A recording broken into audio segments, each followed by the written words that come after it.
شروع امیدی دیگه، کتابخونه دیگه و یک بار دیگه خوشحالی بچه‌های ایران.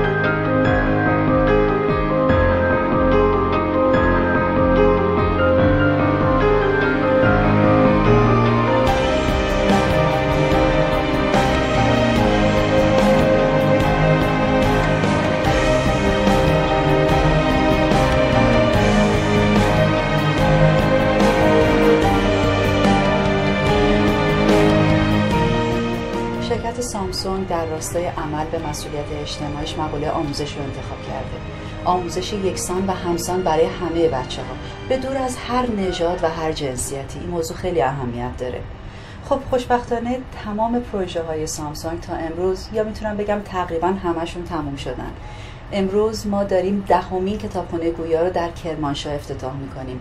11میش رو هفته آینده در بیرجند. به زودی میبینیمتون.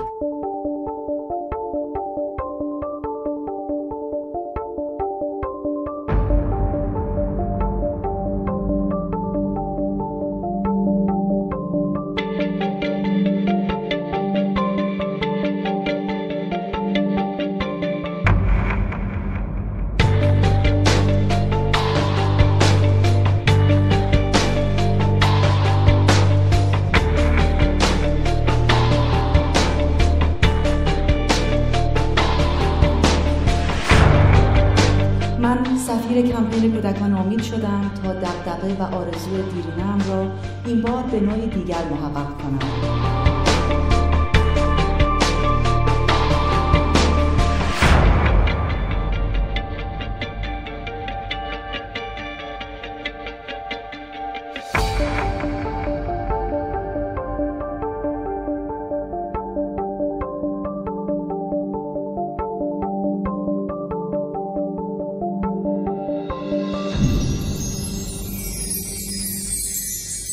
تو به من گفتی که میخوای بزرگ شدی چی کارشی؟ دکتر بشم.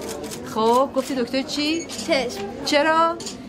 به خاطر اینکه دکتر چشم خیلی دوست دارم. آها. آره، بعد میخوام مریضا رو خوب کنم مثل خودم.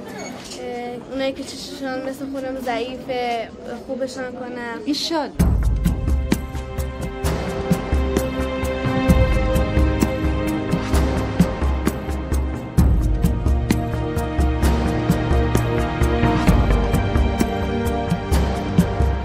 روزای ساخت و ساز سپری کردیم.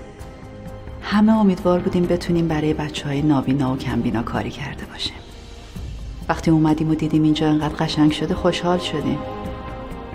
اینجا بچه‌ها قراره به داستانا گوش کنن و اون داستانا رو با قدرت خیالشون ببینن. اما کمپین کودکان امید یه هدف بزرگتر داره. اونم بهتر کردن زندگی همه بچه‌هاست. بچه‌های نابینا باید بتونن اعتماد به نفس بالاتری داشته باشن. باید بتونن به سمت داشتن یه زندگی عادی حرکت کنن. باید هممون تلاش کنیم و از صمیم قلب بخوایم تا جامعه رو برای زندگی کردن نابیناها مناسب‌تر کنیم.